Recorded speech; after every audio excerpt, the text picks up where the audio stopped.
This is your Mini without recess shading. This is your Mini with recess shading. What's going on here? Seeing these before and after shots is the closest thing to mini painting magic that I am familiar with, so let's crack open the scroll of creamy blends and crispy lines and try to understand how this works.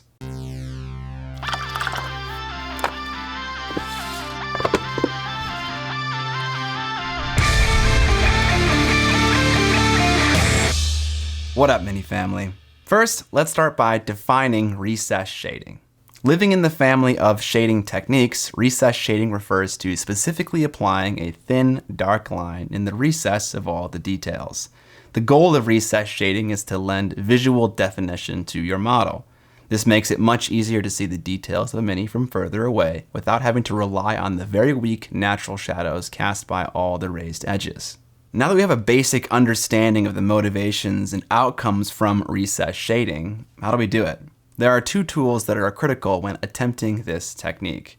First is a paintbrush that has a very sharp tip. Whether it's synthetic or natural, the tip when the bristles are wet needs to come to a sharp point and stay that way while painting.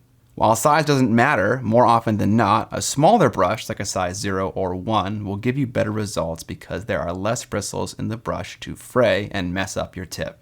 Higher quality brushes can be quite large and maintain excellent tips, but on average I would recommend something smaller. The second tool is some kind of paint. Duh. While any kind of paint will work for recess shading, certain properties lend themselves to it, namely good opacity and high flow. Let's go over each.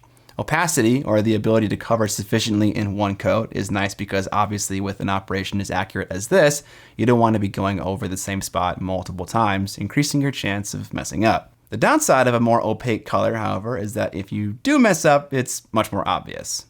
Higher flow is a nice property to have because you want your paint to wick off your brush effortlessly when your brush touches down on the model. I often like to use semi-opaque, high-flow acrylic ink for recess shading because it covers both of these categories pretty well. Another common product that you're likely familiar with that meets these guidelines is contrast paint from GW. It's perfectly fine to also use normal acrylic paint that you thin with a little water. I do that all the time as well. You can get creative and thin some paint with ink to maintain opacity but also gain flow. Heck, you could even put in the tiniest amount of flow aid to assist with flow. Wow, imagine that, flow aid assisting with flow. Great writing, Scott. I might make a mixture of 15 parts water to 1 part flow aid to mix in with your paint. It's worth mentioning that I never do this, but if you're struggling, this might be a good option to try out. Okay, we understand the definition, the motivation, the tools, the reason for the tools. Now let's discuss where this technique fits into your painting process. For me personally, recess shading is a diagnostic step. At several points during the painting process, I will recess shade whatever details I am working on to get a clearer picture of the end goal. For some magical reason, recess shading has a way of making our blends look better, and in fact everything look better. You might think what you're doing is trash, but as soon as you separate the individual parts, it looks fine, if not perfect. Don't worry, we'll dive into some of this magic later in the video. You might apply some sloppy wet blends to a miniature, and then take an intermediate detour step of recess shading the part you're working on to understand if you need to do more blending work or you can just be done. This technique can be used at literally any step in the painting process, but it makes most sense after you've completed the blending portion of your model, or whatever part of the model that you are working on right now. When I say blending, I'm talking about wet blending, glazing, feathering, the usual suspects, but I'm also talking about layering, or base coating and washing, or airbrushing. And yes, I do often recess shade models that I've applied a wash to. Don't worry, we'll discuss how washing and recess shading differ later as well. I also don't recess shade the entire model at one time, really ever.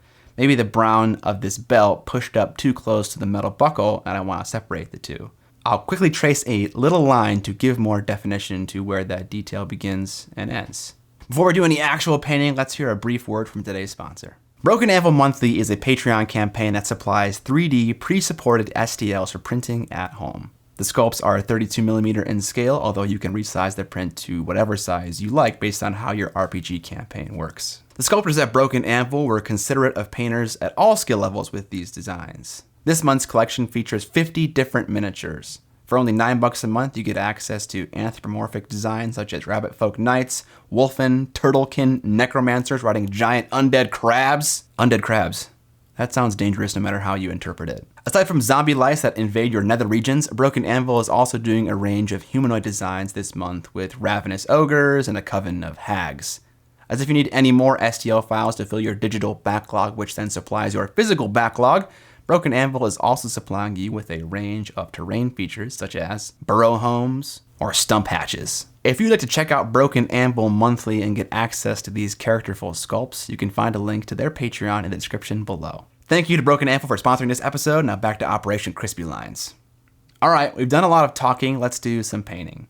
In today's video, we'll be demonstrating recess shading on this Yu Jing model from the game Infinity made by Corvus Belli. He has more than enough details to show this off. When it comes to picking a main color for recess shading, don't think too hard about it. Just use a darker version of whatever you're painting on top of. Maybe it can even be the same paint that you used earlier in the painting process. To assist in getting extra crispy lines, flatten your brush against your thumb.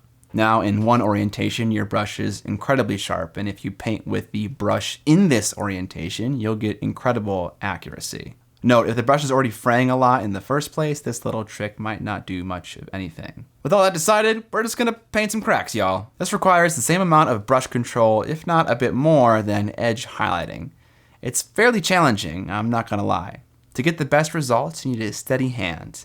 To increase your stability, use as many points of contact as you can. Put your elbows on the arms of your chair, rest your forearms against the edge of your table, clasp your hands together in the middle, rest your pinky or ring finger on the base of the Mini or even on the Mini itself. Be careful about wrapping your fingers around the backside of the model, however. I've noticed that when I get a little too touchy-feely with my Minis, that's where I wipe the most paint off. Not so much the front of the model, but the back. If you're concerned about that, you can use latex finger cots linked in the description to reduce abrasion caused by your fingers. Whatever it takes, lock that shit down and just surf the wave of crispy lines all the way to sexy model town. I find that I get the best results and make the least errors when my brush is close to perpendicular to the surface of the model as it can be, and I'm also pulling the brush from top to bottom. This means that I'm constantly rotating the model to encourage this direction. You will make mistakes, and that's okay.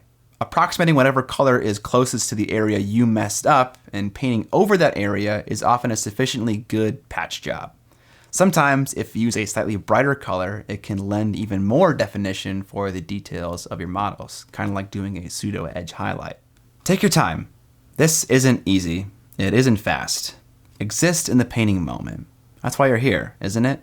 To paint models and to find joy in it. So do that. You got nothing else going on right now except for you and this Mini.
A very reasonable question at this point is why bother with this incredibly tedious process when you can just wash a model with strong tone or Nuln oil.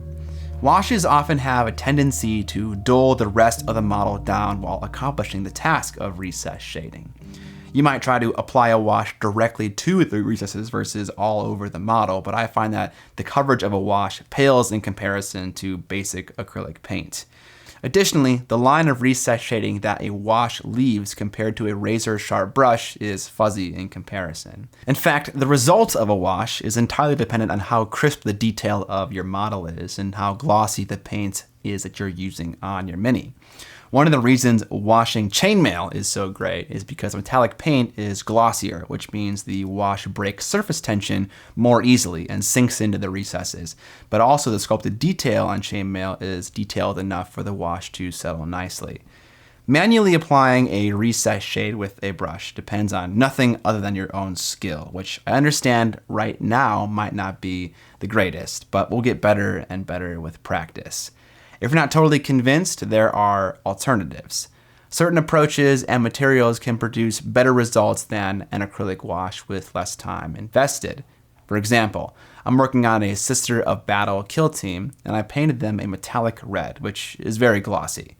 I then applied an enamel wash to the model, and it didn't stain the surface in the slightest. It just sunk into the recesses perfectly. Now, while not every model you paint is going to stay glossy, sometimes commission painters will apply their base coats, then add a gloss varnish, apply their enamel recess shade, and then apply a matte varnish, and now you have the best of both worlds. Despite this, washes, both acrylic and enamel and oil, are not bulletproof, and having the ability to manually apply very thin lines of shading when you need to is a very valuable skill.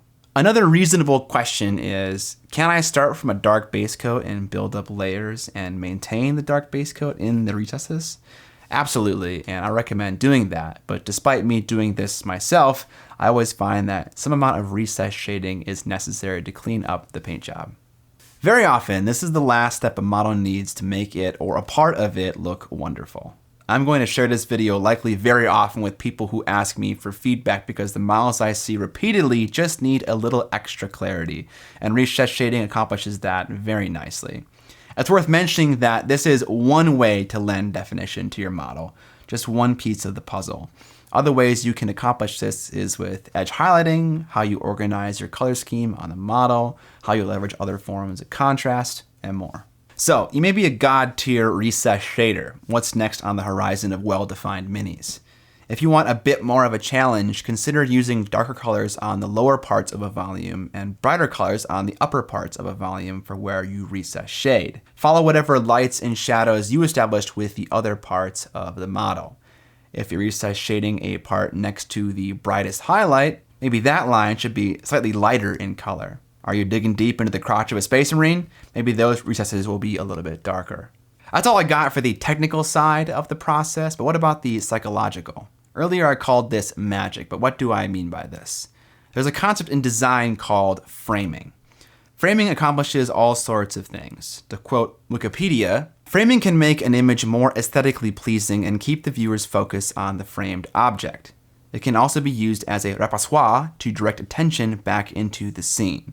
It can add depth to an image and can add interest to the picture when the frame is thematically related to the object being framed. You don't have to ask, saying that French word was a lot of fun. All these concepts, adding depth, drawing attention to the important parts, the frame being geometrically related to each part of the mini you are tracing, are all hypothetical reasons why recess shading improves the curb appeal of any model whenever it's done well. What makes this so special is how definable it is. So much of art is subjective, but this is kind of solid ground. You want thin, dark lines around details, and it looks good.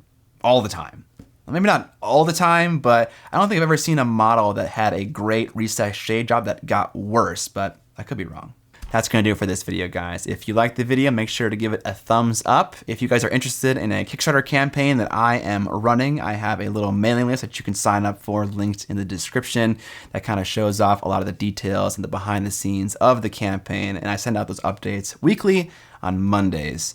If you want to support the channel, there are many ways you can do it, namely a Patreon campaign with a bunch of fun rewards, like a Discord server where you and I can hang out and chat about your miniature painting projects any day of the week, or who can get the crispiest lines? Obviously, it's me. You can buy hobby tools that I recommend in the description of this video, and you can also buy my model, the Duchess, and a digital course that goes along with it that teaches you how to paint the model, just like I did in the box art.